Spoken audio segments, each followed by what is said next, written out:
Are you a current or future physician assistant wanting to learn more about finances? Then join me on this journey to become a PA the FI way. Hi, my name is Kat, and I'm a practicing certified physician assistant who will be your host. It took me 5 years after I started practicing medicine as a PA to thoroughly dive into my personal finances after I discovered the concept of financial independence. I want to use what I have learned to help you avoid some of the financial mistakes that I have made while sharing some of the financial wins that I have had along the way. Join me as we discuss financial strategies to guide you to becoming a physician assistant on the way to financial independence.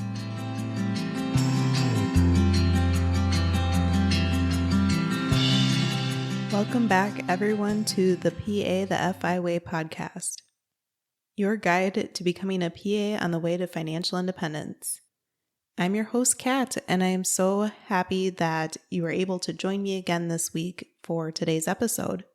Before we dive in, I had mentioned on the last episode that there was going to be an upcoming Instagram Live where I was going to join another PA to talk about some financial topics for PAs. Well, if you are listening to this episode on the date that it airs, which is Thursday, June 17th, you can find me on Instagram at PA the FI Way and join for the Instagram Live tonight at 8 p.m. Eastern Standard Time or 7 p.m. Central Standard Time.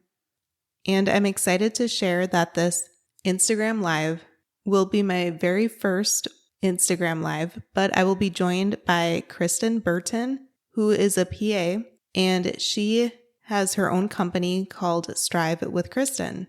We are absolutely looking forward to doing this Instagram Live together, and we would like to answer any questions that you have.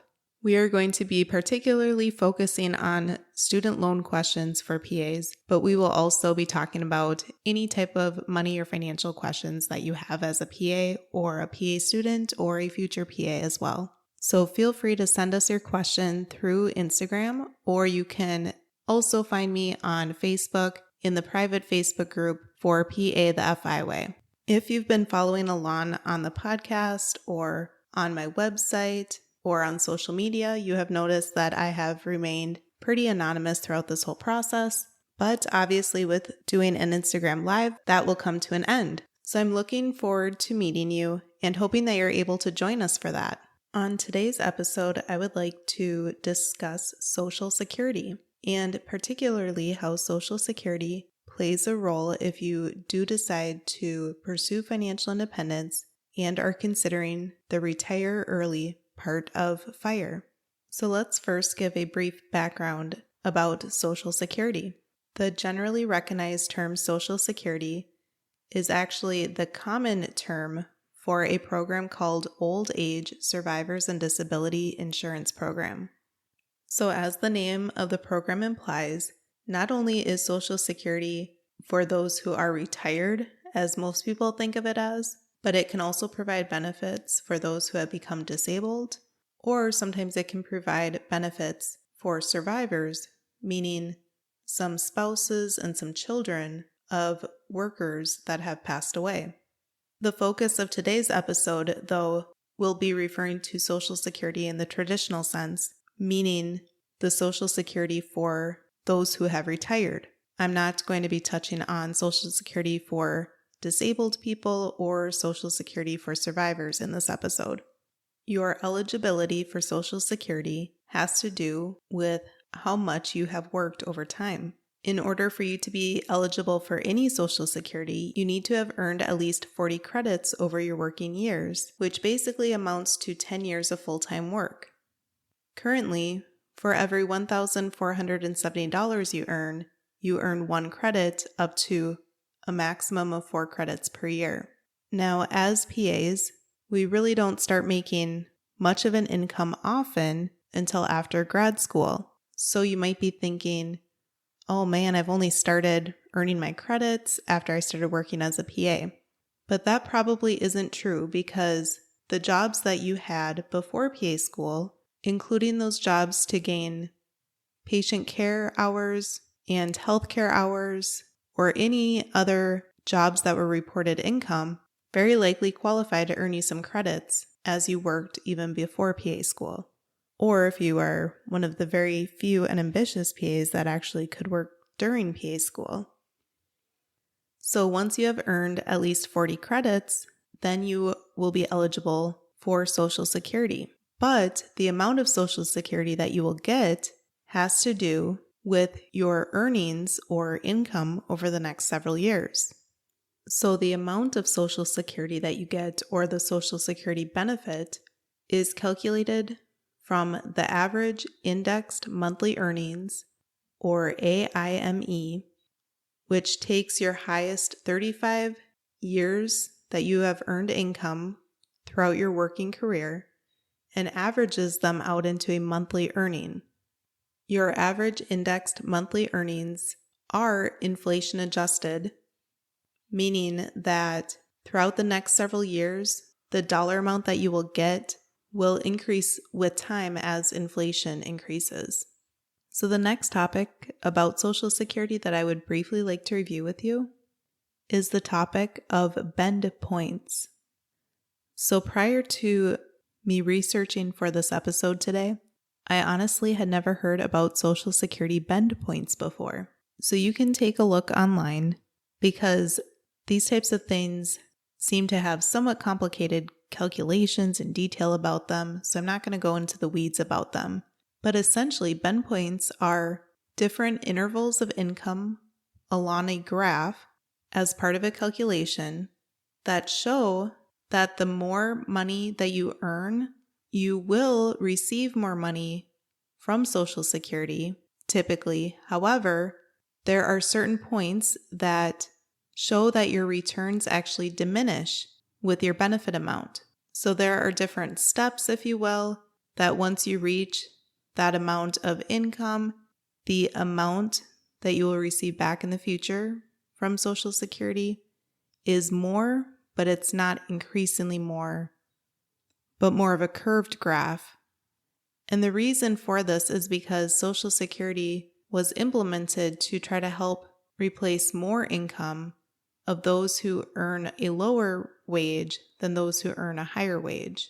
So essentially, if you earn more, although you will receive more dollars of Social Security, the amount of dollars is a lower percentage of your income than those who are lower earners.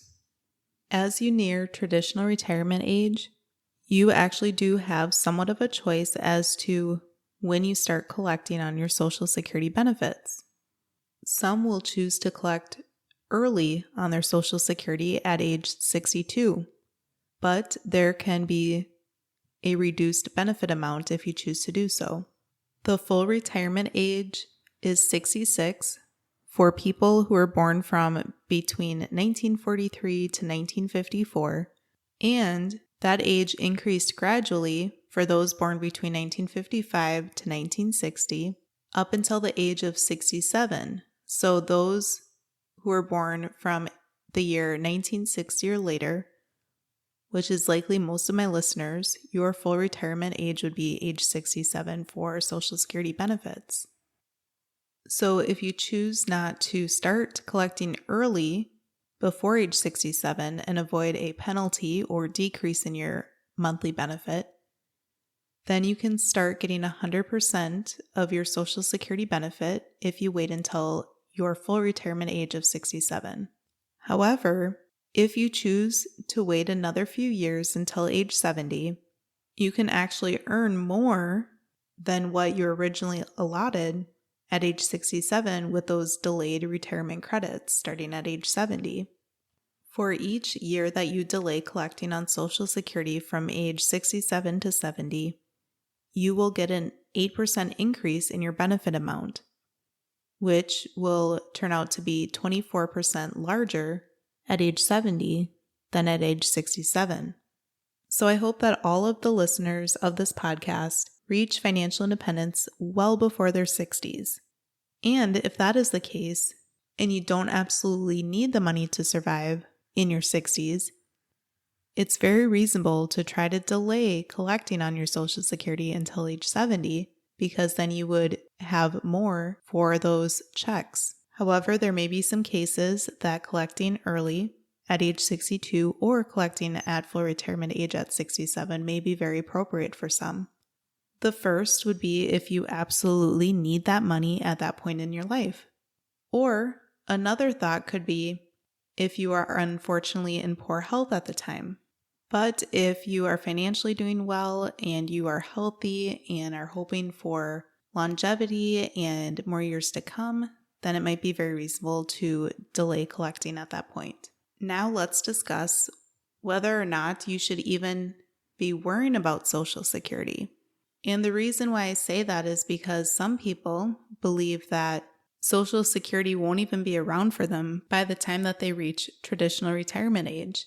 And the reason why is because the Social Security trustees have projected that the funds for Social Security will become depleted in the year 2035.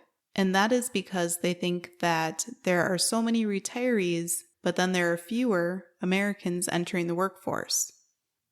Although I mentioned that they project that it will be depleted by the year 2035, they are not thinking that it will be completely wiped out or that there won't be any money for Social Security, but rather that it could potentially drop by about a quarter of what it is currently funded at. So what does this mean? Well, it means that Social Security very likely will still be there by the time that you and I do reach traditional retirement age. It may not be the full amount that current retirees are getting. It may be less, but it likely means that something will be there for us. Another reason why Social Security will very likely be around is that both voters and lawmakers, they all would like to have Social Security at least in some form, at least a large percentage of them. No politician would like to be the one to take away Social Security. And even if there were one that were to come into office, the time and effort to do so would be a giant hurdle. Now, there may be some upcoming adjustments to Social Security to help with the funding. I certainly can't predict the future, but it is possible that the Social Security tax limit may be raised, or the benefits amount might be reduced, or the amount that those benefits are increased as they are adjusted for inflation may decrease to help compensate as well. Or potentially, the age that you could start collecting on Social Security may change as well as it has done so in the past. As you can see that there are many areas or adjustments that could be made to the Social Security program that could help keep it around and sustain it longer. So very likely, in traditional retirement age, you will probably have access to some type of Social Security benefit depending on the average amount of your income over your working years. So there you have a brief overview about Social Security that you can consider as a PA pursuing financial independence. I want to thank you so much for tuning in today and listening to the episode. And as a reminder, if you are listening to this episode on the day that it launches on Thursday, June 17th, come on over to Instagram. You can find me at PA the FI Way and join the Instagram Live that Kristen from Strive with Kristen and I will be hosting to talk about student loans and money topics for PAs. The time will be 8 p.m. Eastern Time and 7 p.m. Central Time, and I hope to see you all there. Otherwise, I'll see you back next week for the next episode of the PA the FI Way podcast.